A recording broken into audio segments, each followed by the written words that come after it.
ఆంధ్రప్రదేశ్కు మాత్రం ఇవాళ ఇప్పటికే పోలవరానికి జాతీయ హోదా ఇచ్చి మరొక వైపు అక్రమ ప్రాజెక్టు ఏ అనుమతులు లేని గోదావరి బనకచెర్లకు కూడా ఈరోజు నిధులు కూడా ఇచ్చి ఆ అక్రమ ప్రాజెక్టుకు అన్ని రకాలుగా ఇవాళ బీజేపీ సహకరిస్తూ వస్తూ ఉంది.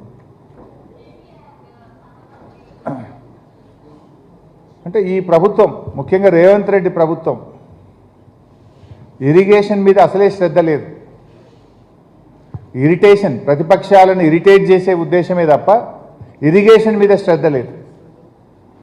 ఎంతసేపు ఎవరికి ఎట్లా కేసు పెట్టాలి, ఎవరిని ఏ కేసులో ఇరికించాలి, అక్రమ కేసులు పెట్టుడు, అర్ధరాత్రి పూట అరెస్ట్ చేసుడు, రైతులకు బేడీలు వేసుడు, మహిళా జర్నలిస్టులను అరెస్ట్ చేసుడు, ఇది తప్ప ఈ రాష్ట్రంలో సాగునీటి రంగాన్ని ఎలా అభివృద్ధి చేయాలి, పక్క రాష్ట్రాలు కడుతున్న అక్రమ ప్రాజెక్టులను ఏ రకంగా అడ్డుకోవాలనేటువంటి శ్రద్ధ కానీ ధ్యాస కానీ ఈ ప్రభుత్వానికి లేకుండా పోయింది. ఆనాడు సమైక్య రాష్ట్రంలో మనందరూ ఇదే నాయకులు, ఇవాళ ఉండేటువంటి ఈ రాష్ట్రాన్ని పాలిస్తున్నటువంటి ముఖ్యమంత్రి నుంచి మొదలుకొని మంత్రులు ఆనాడు సమైక్య పాలకుల దగ్గర బానిసల్లాగా బతికారు. ఈరోజు స్వరాష్ట్రంలో కూడా తెలంగాణ ఆత్మగౌరవాన్ని ఇవాళ పక్క రాష్ట్ర నాయకత్వానికి తాకట్టు పెట్టే పరిస్థితి జరుగుతూ ఉంది. ఇవాళ రాష్ట్ర ప్రజలు గమనిస్తూ ఉన్నారు. మీ మౌనం వెనుక ఉన్న అర్థమేంది? మౌనం అర్ధాంగీకారము అంటారు. ఒకవైపు బుల్డోజ్ చేసి ఏ అనుమతులు లేకుండా బుల్డోజ్ చేసి ఆంధ్రప్రదేశ్ రాష్ట్రం గోదావరి బనకచెర్లకు ఈ నెలలో టెండర్లు పిలుస్తున్నారు. ఈ నెలాఖరులో టెండర్లు పిలుస్తుంటే కూడా మీరు ఎందుకు మౌనం వహిస్తున్నారు? ఎందుకు నోరు మెదపడం లేదు?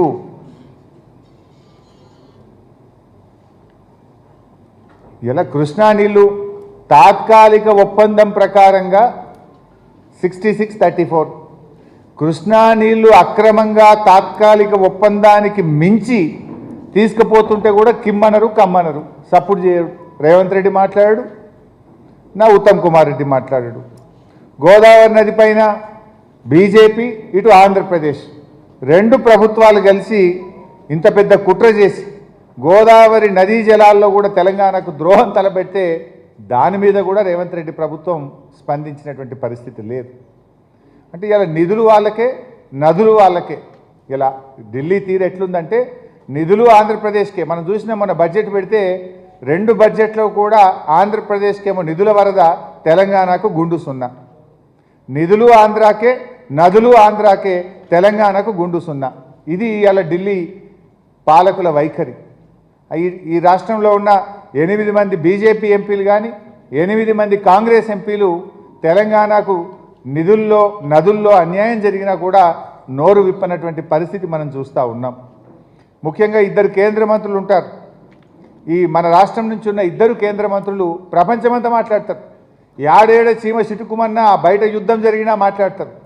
కానీ తెలంగాణకు నీళ్ళల్లో ఇంత ద్రోహం జరుగుతూ ఉంటే, తెలంగాణకు ఇంత అన్యాయం జరుగుతుంటే ఆ 2 కేంద్ర మంత్రులు మాత్రం నోరు కూడా మెదపడం లేదు. ఇవాళ ఈ రాష్ట్ర ప్రజలు గమనిస్తూ ఉన్నారు ఈ విషయాన్ని. గతంలో కూడా ఒకసారి మనం గుర్తు తెచ్చుకుంటే సమైక్య రాష్ట్రంలో 2 టీఎంసీల బాబ్లీ ప్రాజెక్టు కోసం చంద్రబాబు నాయుడు గారు పెద్ద పోరాటం చేసిండు మహారాష్ట్ర మీద. 2 టీఎంసీల బాబ్లీ కోసం పెద్ద పోరాటం చేసినారు ఆ రోజు. మరి ఈరోజు ఎన్ని బాబ్లీ ప్రాజెక్టులు కలిపితే ఒక బంకచెర్లకు సమానం? 100 కదా, ఆల్మోస్ట్ ఇది 200 టీఎంసీలు, అది 2 టీఎంసీలు. 2 టీఎంసీల మన బాబ్లీ మీద అంత పోరాటం చేస్తే 200 టీఎంసీలతో అక్రమ ప్రాజెక్టు ఆంధ్రప్రదేశ్ నిర్మిస్తే ఈ రాష్ట్ర ప్రభుత్వం ఎంత పెద్ద పోరాటం చేయాలి? ఎందుకు మౌనం వహిస్తున్నారు? అంటే మీ దోస్తానాలు, మీ పాత బంధాలు ఏమన్నా ఉంటే దానికి తెలంగాణ ప్రయోజనాలు ఫనంగా పెడతారా?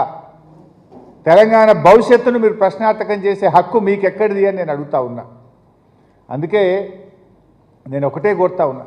మొన్న ఎప్పుడో బండి సంజయ్ గారు కూడా మాట్లాడుతుంటుండు, తిరుపతికి పోయినట్టున్నాడు, తెలంగాణ కంటే 10 రెట్ల నిధులు ఆంధ్రాకి ఇచ్చాము అని తెలంగాణ మంత్రి చెప్తున్నాడు. ఆయనే స్వయంగా చెప్తుండు, 10 రెట్ల ఆంధ్రాకి ఇచ్చినాం, తెలంగాణకి ఏమి ఇయ్యలే. స్వయంగా కేంద్ర మంత్రి గారు. అంటే నదులు వాళ్ళకే, నిధులు వాళ్ళకే. ఇది ఎవరు చెప్తున్నారు? కేంద్ర మంత్రి చెప్తున్నాడు.